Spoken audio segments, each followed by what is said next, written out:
Good afternoon बच्चों। हम लोग जो है गंगा नदी तंत्र पढ़ रहे थे।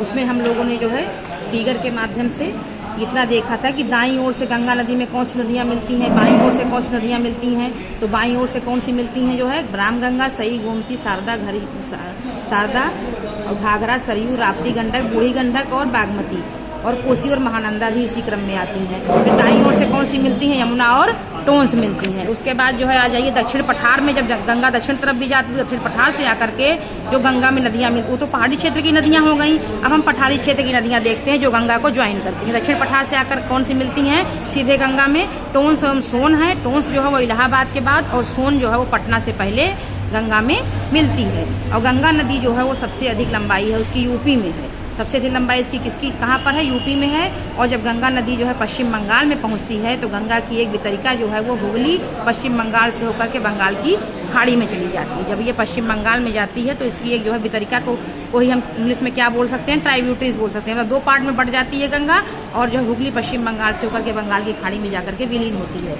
बांग्लादेश में यही गंगा जो है किसके नाम से जानी जाती है, पद्मा के नाम से जानी जाती है।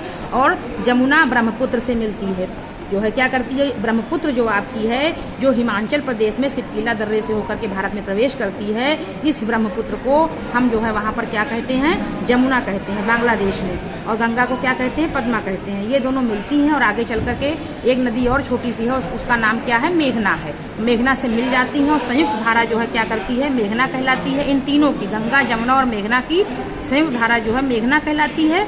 और ये बंगाल की खाड़ी में जाकर के विलीन होने से पहले गंगा एवं ब्रह्मपुत्र नदियां जो है सुंदरवन का डेल्टा बनाती हैं, जिसका विस्तार हुगली और गंगा के बीच में है। उसके बाद देखिए श्रीनगर जो है वो झेलम नदी के तट पर बसा हुआ है। भारत में चंबल नदी व गेरुआ नदी में सर्वाधिक घड़ियाल पाए जाते हैं। ये कुछ महत्वपूर्ण फैक्ट्स हैं जिनको आपको जानना चाहिए कि श्रीनगर हमारा जो है कहाँ बसा है, झेलम नदी के तट पर है। और भारत में चंबल नदी और गेरुआ नदी में सर्वाधिक घड़ियाल पाए जाते हैं। नेपाल की गंगा नदी को वाटर टावर कहा जाता है, नेपाल को गंगा नदी का। और सिपकीला दर्रे से होकर की सतलज जो है वो भारत में प्रवेश करती है।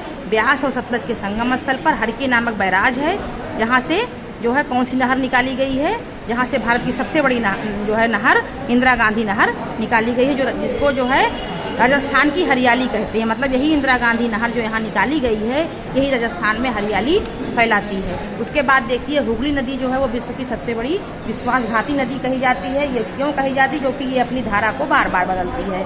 दामोदर नदी को बंगाल का शोक कहते हैं, और दामोदर नदी जो है वो हुगली की सहायक नदी है। हुगली नदी के तट पर कोलकाता शहर बसा हुआ है। तो ये इतने फैक्ट्स हैं, इनको आप लोग देखेंगे और साथ में हम फिगर भी सेंड करेंगे आपको। इतना आप लोग देखेंगे वीडियो के माध्यम से और अपनी कॉपी में नोट करेंगे। Thank you.